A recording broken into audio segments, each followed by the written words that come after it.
You are looking at Julian's pronunciation guide, where we look at how to pronounce better some of the most mispronounced words in the world, like this other curious word. But how do you say what you're looking for today?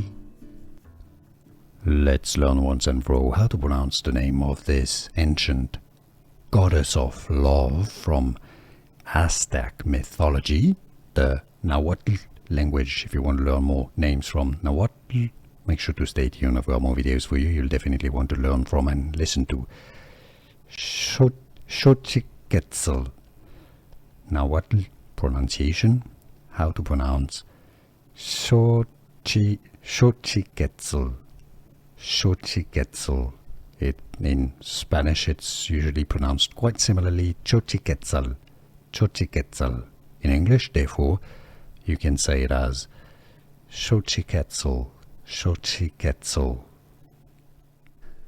Here are more videos on how to pronounce more confusing words and names too many mispronounced. Like this video if you found it useful. I appreciate your support. I'll see you soon and thanks for watching.